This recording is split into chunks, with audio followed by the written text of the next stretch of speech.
UKLO 1 year masters. No IELTS required up to 5 years visa. High visa success rate. శాసనసభ్యుడి మీద దాడి జరిగితే పోలీసులు రక్షణ ఇవ్వడం లేదంటే ఇది పోలీసుల వైఫల్యం, రాష్ట్ర ప్రభుత్వ వైఫల్యం. ప్రభుత్వమే ఉద్దేశపూర్వకంగా ప్రతిపక్ష శాసనసభ్యుల మీద చేసిన దాడిగా దీన్ని చూడాల్సిన అవసరం ఉంది. నేను ఉదయం 3 సార్లు సైబరాబాద్ పోలీస్ కమిషనర్ మహంతి గారితో మాట్లాడాను, మాదాపూర్ ఏసీపీ గారితో మాట్లాడాను. మా ఎమ్మెల్యే గారిని గృహ నిర్బంధం చేస్తున్నారు, మా కార్యకర్తల్ని గృహ నిర్బంధం చేస్తున్నారు, మా కార్యకర్తల్ని అరెస్ట్ చేస్తున్నారు. కానీ కాంగ్రెస్ ఎమ్మెల్యేను కాంగ్రెస్ గుండాలను మాత్రం ఎస్కాట్లు ఇచ్చి మా మీద దాడికి పంపుతున్నారు. ఏం సంగతి అని నేను సిపి గారిని అడిగాను. లేదండి మేము తప్పకుండా అరెస్ట్ చేస్తాము అన్నాడు. కానీ జరిగిందేంది? పైలట్ ఇచ్చి ఎస్కాట్ ఇచ్చి కాంగ్రెస్ గుండాలను బీఆర్ఎస్ ఎమ్మెల్యేల మీద దాడికి ఉసుగొల్పుతా ఉన్నారు. ఇదేనా ప్రజాస్వామ్యం? ఇదేనా ప్రజాపాలన?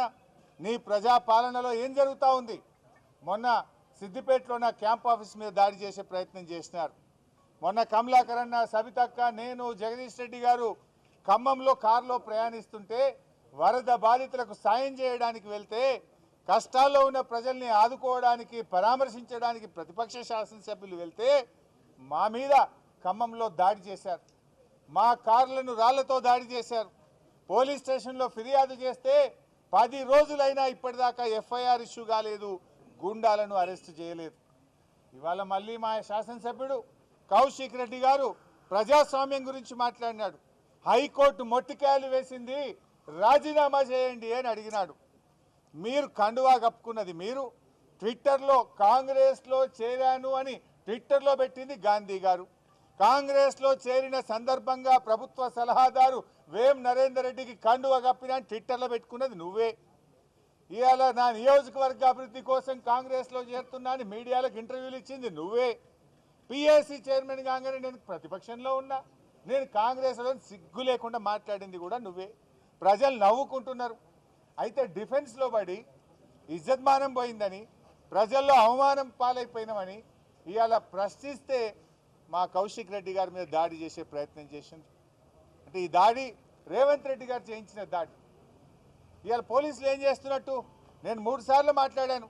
మా ఎమ్మెల్యే గారిని ఏమో హౌస్ అరెస్ట్ చేస్తారు, గాంధీ గారిని ఆయన ఇంట్లో హౌస్ అరెస్ట్ చేయడానికి అవకాశం లేకుండానా? ఆయన కూకట్పల్లి నుంచి ఇక్కడి దాకా వస్తుంటే ఏ రకంగా ఎస్కాట్లు ఇచ్చి తీసుకొచ్చిండ్రు?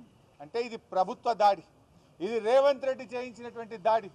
అందుకే మేము ఒకటే కోరుతా ఉన్నాం, డీజీపీ గారిని, సైబరాబాద్ పోలీస్ కమిషనర్ను, దయచేసి మీకేమన్నా లా అండ్ ఆర్డర్ను కాపాడాలనుకుంటే తక్షణమే చట్టం మీద నమ్మకం ఉంటే, విశ్వాసం ఉంటే ఏసీపీని, సిఐని వెంటనే సస్పెండ్ చేయాలని బీఆర్ఎస్ పార్టీ డిమాండ్ చేస్తుంది.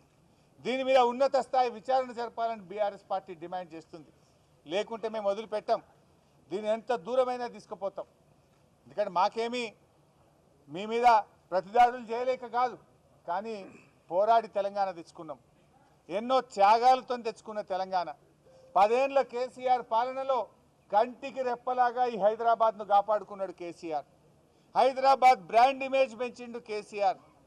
ప్రపంచ పటములో హైదరాబాద్ను ఒక పెట్టుబడులకు స్వర్గధామంగా హైదరాబాద్ను తీర్చిదిద్దిండు కేసీఆర్.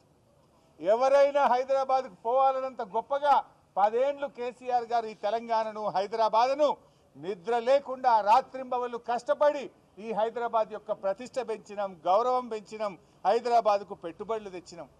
నీ పాలనలో ఏం జరిగిందో సబితక్క మొన్న అసెంబ్లీలో చెప్పింది.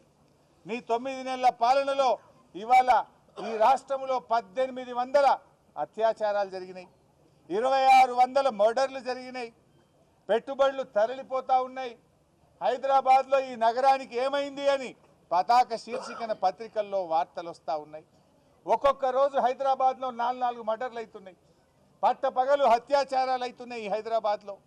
పట్టపగలు ఎమ్మెల్యే మీదనే దాడి చేస్తే ప్రజలకు ఏం మెసేజ్ పోతుంది?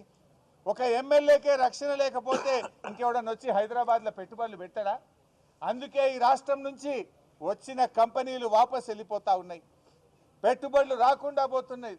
హైదరాబాద్ ప్రతిష్ట దెబ్బతింటా ఉంది, మసకబారుతా ఉంది. హైదరాబాద్లో గౌరవం, హైదరాబాద్లో ప్రజలకు రక్షణ లేకుండా పోతా ఉంది. ఇలా ఆలోచించండి. ఇలా రియల్ ఎస్టేట్ వ్యాపారం మొత్తం బంద్ అయిపోయింది హైదరాబాద్లో. కొత్తగా కంపెనీలు రావడం లేదు, ఉన్న కంపెనీలు వాపసు పోతున్న పరిస్థితి ఉంది. ఇవాళ ఇది పూర్తిగా ప్రభుత్వం యొక్క వైఫల్యం, ఇది రేవంత్ రెడ్డి వైఫల్యం. రేవంత్ రెడ్డి గారు మీరేం చేయదలుచుకున్నారు? ఈ రాష్ట్రాన్ని 9 నెలల్లో 9 కమ్యూనల్ ఇన్సిడెంట్స్ అయినాయి. ఈ రాష్ట్రంలో 9 కమ్యూనల్ ఇన్సిడెంట్స్ అయినాయి. 9 ఏళ్ల కేసీఆర్ పాలనలో ఒక్కరోజు కూడా జరగలేదు. చాలా జాగ్రత్తగా కాపాడుకున్నాం ఈ రాష్ట్రాన్ని. మేము దాడి చేయలేకనా? ఈ రాష్ట్రం, ఈ ప్రజలు మాకు బాధ్యత ఉన్నది. ఎంతో కష్టపడి తెచ్చుకున్న తెలంగాణని మేము చాలా బాధ్యతాయుతంగా ఆలోచిస్తున్నాం. కానీ నువ్వు చేస్తున్నది ఏంది? ఈ రాష్ట్రం యొక్క ప్రతిష్టను మంట కలిపే విధంగా చేస్తూ ఉన్నావు. అందుకే మేము డిమాండ్ చేస్తున్నాం, సిపి గారు, డీజీపీ గారు, చట్టాన్ని కాపాడండి. మీరేం ప్రభుత్వాలు శాశ్వతం కాదు. ఒకవేళ మీరు సరిగా స్పందించకపోతే ఏ పోలీస్ అధికారులు అయితే కొమ్ము కాస్తున్నారో భవిష్యత్తులో తగిన మూల్యం చెల్లించుకోవాల్సి వస్తుందని కూడా నేను వారిని హెచ్చరిస్తా ఉన్నా. Don't think that power is permanent. మారుతుంది తప్పకుండా, ప్రజలు గమనిస్తున్నారు. 9 నెలల్లోనే ఈ ప్రభుత్వం పూర్తిగా అప్రతిష్ట పాలైంది. మా సహనాన్ని మీరు అసమర్థతగా భావించకండి. మా సహనం వెనుక తెలంగాణ ప్రజలు, ఈ రాష్ట్రం, హైదరాబాద్ అనే ఒక గొప్ప బాధ్యత మా మీద ఉన్నది. ఆ బాధ్యతతో మేము ప్రవర్తిస్తూ ఉన్నాం, ఆ బాధ్యతతో మేము వ్యవహరిస్తూ ఉన్నాం. ఇట్స్ నాట్ దట్ మీరు ఒక్కటి చేస్తే 2 చేయగలుగుతాం, కానీ మాకు ఈ రాష్ట్రం మీద బాధ్యత ఉంది. పోరాడి తెలంగాణ తెచ్చిన వాళ్ళం, కష్టపడి తెలంగాణ సాధించిన వాళ్ళం. నీలాగా ఈ రేవంత్ రెడ్డి లాగా బాధ్యత రహిత్యంగా మేము వ్యవహరించాం. ఆనాడు రాష్ట్రం కోసం కూడా ఈ రేవంత్ రెడ్డి అన్నాడు పోరాడాలి.